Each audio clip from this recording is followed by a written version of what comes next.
प्रिय छात्र छात्राओं, कैसे हैं।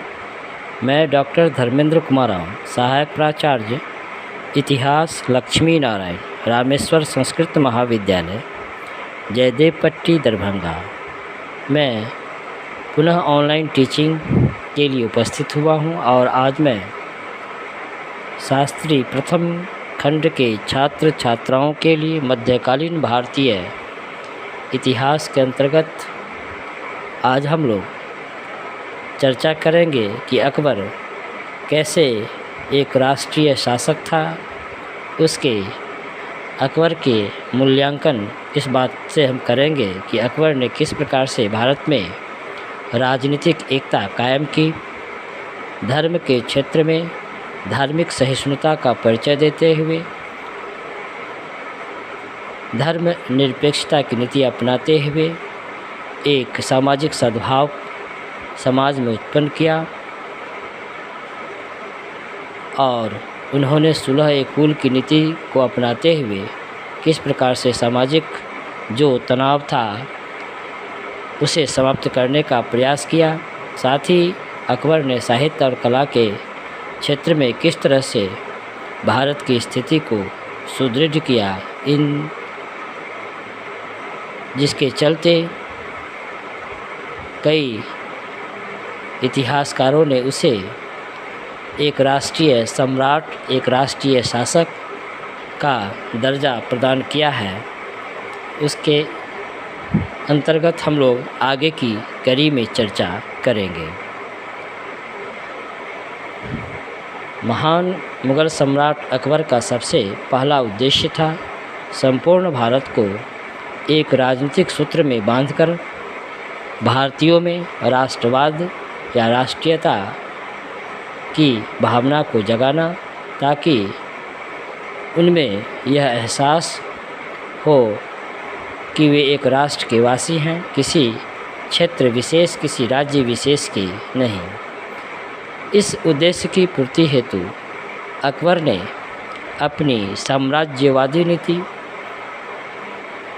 अपनाई और पानीपत के मैदान से असीरगढ़ के युद्ध तक अकबर ने अपनी सेना की सहायता से संपूर्ण उत्तर पूर्वी भारत और दक्षिण के एक बड़े भाग पर अपना राजनीतिक प्रभुत्व स्थापित कर लिया। मुग़लों की इस समय दो प्रमुख प्रतिद्वंदियाँ हुआ करती थी। दो प्रमुख प्रतिद्वंदी शक्तियाँ थीं, राजपूतों और अफ़गानों को भी अकबर के समक्ष नतमस्तक होना पड़ा। साम्राज्य विस्तार की प्रक्रिया में अकबर ने सैनिक शक्ति के अलावे कूटनीति का भी सहारा लिया और इसके प्रयास से वे लगभग संपूर्ण भारत पर अपना राजनीतिक प्रभुत्व स्थापित किया और केंद्रीय सत्ता के अधीन ये तमाम ऐसे क्षेत्र थे वे उसके अधीन आए। इतना ही नहीं, अकबर ने विदेशी पुर्तगालियों को भी भारत में अपना प्रभाव बढ़ाने से रोके रहा। अकबर ने न केवल संपूर्ण भारत को राजनीतिक एकता प्रदान की, बल्कि उसने पूरे साम्राज्य के लिए एक समान प्रशासनिक व्यवस्था को भी स्थापित किया। उसके प्रशासन का उद्देश्य राजनीति को धर्म से बिल्कुल अलग कर साम्राज्य में रहने वाले सभी लोगों का कल्याण करना, उसका हित करना और उन्हें उचित न्याय देना, उन्हें समान अवसर उपलब्ध करवाना, ये अकबर का उद्देश्य था। यही कारण है कि अकबर ने तुर्क अफ़गान युगीन धार्मिक कट्टरता की नीति को त्यागते हुए अपने प्रबलतम राजनीतिक प्रतिद्वंदियों राजपूतों को भी प्रशासन और सेना में अपनी महत्वपूर्ण प्रतिनिधित्व दिया, अपनी महत्वपूर्ण हिस्सेदारी इन राजपूतों को दिया। राजनीतिक एकता के बिना निसंदेह प्रशासनिक जो एकता होती है वह अधूरी रहती है। इसलिए अकबर ने पूरे साम्राज्य में एक समान प्रशासनिक व्यवस्था को स्थापित किया। समूचे प्रशासन केंद्र सरकार के नियंत्रण में विभिन्न अधिकारियों द्वारा चलाया जाता था।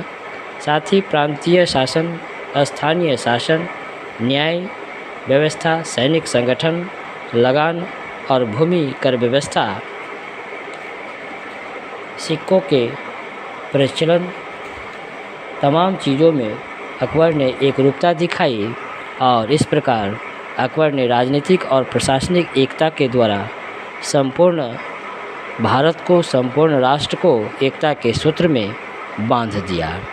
तो बच्चों, आज हम लोग अकबर एक राष्ट्रीय शासक था, कैसे उसके संदर्भ में अर्थात अकबर ने भारत को एक राजनीतिक सूत्र में, एकता के राजनीतिक सूत्र में किस प्रकार से बांधने का काम किया, भारतीयों में राष्ट्रीयता की भावना कैसे जगाई, इन तमाम चीज़ों पर हम लोग चर्चा की। धन्यवाद।